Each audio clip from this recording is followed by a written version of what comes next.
नहीं जाती कुर्बानी, एक दिन रंग लाती है कुर्बानी। खाली नहीं जाती कुर्बानी, एक दिन रंग लाती है कुर्बानी। अगर लगन जो हो सच्ची, अगर लगन जो हो सच्ची, तो मंजिल खुद चल कर आती है, મંજિલ ખુદ ચલ કર આતી હૈ। આવી જ એક સુંદર મજાની નાનકડી વાત લઈને હું ભરત પટેલ તમારો મિત્ર ફરીથી આવી ગયો છું। એક વાત છે પ્રોફેસર સાહેબની, જે એમનો કાર્યકાળ સમય પૂરો કરી અને નિવૃત્ત જીવન જીવવા માટે પોતે એક શહેરમાં ગયા। શહેરમાં એમને બહુ મોટો બંગલો લીધો ને તો બંગલામાં એક કેરીનું ઝાડ, આંબાનું ઝાડ હતું, એ એમને ખરીદ્યો। કારણ કે એમની પત્નીને કેરી બહુ પ્રિય હતી, એમને કેરી અત્યંત વહાલી હતી। એમ થયું કે પત્નીને કેરી ગમે છે તો બંગલો લઈ લઉં। બંગલો લઈ અને સુખ ચેનથી રહેવા માંડ્યા।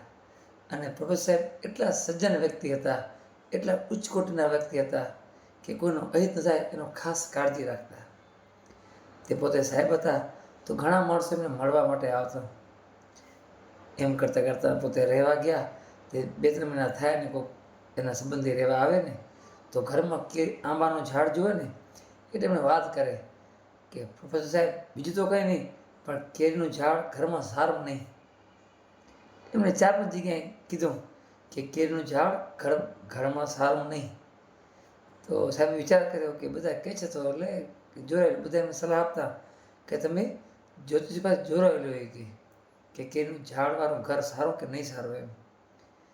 તો કે ભલે એ તે એક દિવસ પ્રોફેસર સાહેબે ફોન કર્યો જ્યોતિષીને કે ભાઈ મારા ઘરનું વાસ્તુ મારે બતાવવું છે કે તમે આવશો? તો જ્યોતિષી કે કાંઈ વાંધો નહીં, હું આવી જઈશ કે તે બહારથી જ્યોતિષ આવ્યા તો એ કે મને તેડવા આવો એમ। તે પ્રોફેસર સાહેબ પોતાની ગાડી લઈ અને તેડવા ગયા જ્યોતિષને। તેડવા ગયા અને વર્ત તેડી જગ્યાએ પહોંચી ગયા અને વર્ત એમના ઘરે આવતા રહ્યા।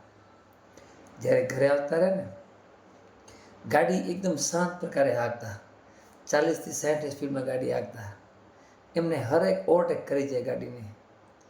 તે જ્યોતિષે પૂછ્યું કે તમે આટલી કેમ ધીરે ગાડી ચલાવો છો? એ કે બધા તમારાથી ગાડીને ઓવરટેક કરી જાય છે એ કે। તો સાહેબે ખૂબ સુંદર જવાબ આપ્યો કે ભલેને ગાડી ઓવરટેક કરી જાય કે આપણે કંઈ ઉતાવળ છે નહીં કે બચારા જેને પણ ગાડી હોય એમને કામ હશે તો એટલે ફાસ્ટ ગાડી હલાવતા હશે એ કે। કારણ કે સાહેબ છે ને કોઈ ફાસ્ટ ગાડી આવતી હોય ને સાઈડમાં લઈ લેવાના અને સ્પીડ સાવ ધીમી કરી નાખે કે બચારા એને કામ હશે કે કોઈ જગ્યાએ તરત પહોંચવું હશે તો પહેલાં એને જવા દઈએ આપણે તો નિવૃત્ત છીએ કે।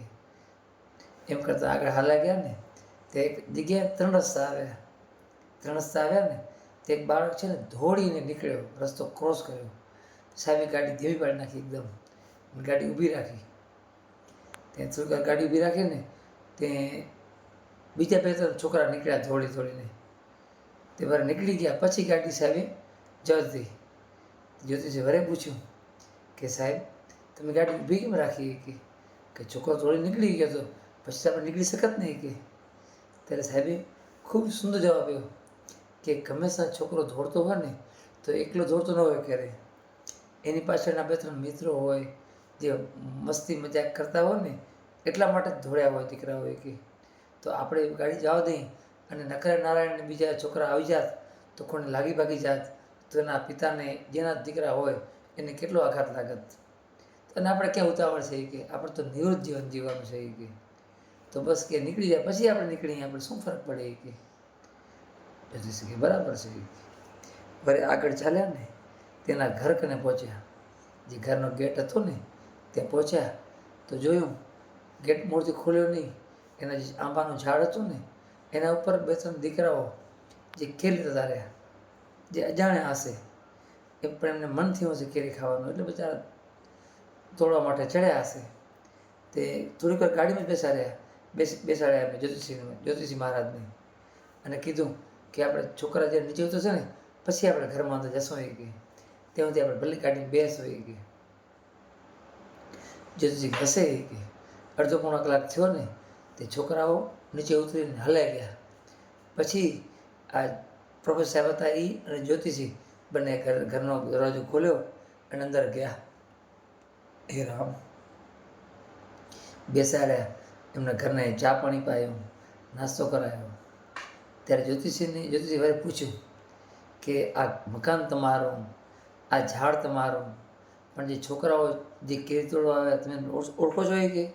તો કે ના, એ કે આજુબાજુના ફળિયાના છોકરાઓ બધા આવતા હોય કે કેરી એમને પણ મારી પત્નીને વાલી છે કેરી, એમને પણ વાલી હોય કે એમને પ્રિય હોય તો આવે ને ખાય કે એમાં શું હોય કે. ત્યારે પ્રોફેસર જ્યોતિષીએ કીધું કે તમે મને કે બોલાવ્યો છે કે આ ઘરનો વાસ્તુ જોવા માટે કે, પણ ખરેખર કહું ને તમારે વાસ્તુ જોવાની જરૂર છે જ નહીં કે. ત્યારે પ્રોફેસરે પૂછ્યું કેમ? તો કે તમે એટલા સજ્જન વ્યક્તિ છો કે સદાય બીજાનું વિચારો છો, બીજાનું ભલું કરવા માટે વિચારો છો. આ ઘર તમારું છે, આંબાનું ઝાડ તમારું છે, એમાં છોકરા બીજાઓ છે, છતાં તમે વિચારો છો કે તમે એમ વિચારો છો કે હું જો ગેટ ખોલીશ તો એ છોકરા અવાજ સાંભળશે અને છોકરા ભાગી કરશે, તો હાલ તો પડી જશે, તો એ ખોટે ભાગી જશે. 3 રસ્તા પર છોકરા દોડતા નીકળ્યા, છતાં તમે વિચારો છો કે મારે ટાઈમ ભલે જાય પણ એ કોઈને લાગે નહીં. તો આમાં તમે જે સારું વિચારો છો, તમે ઉચ્ચકૂટનો વિચાર કરો છો, તમે સદા બીજાનો વિચાર કરો છો ને, તો ભગવાન તમારી સાથે જ હોય છે કે તમારે કોઈ વસ્તુની જરૂર છે જ નહીં કે.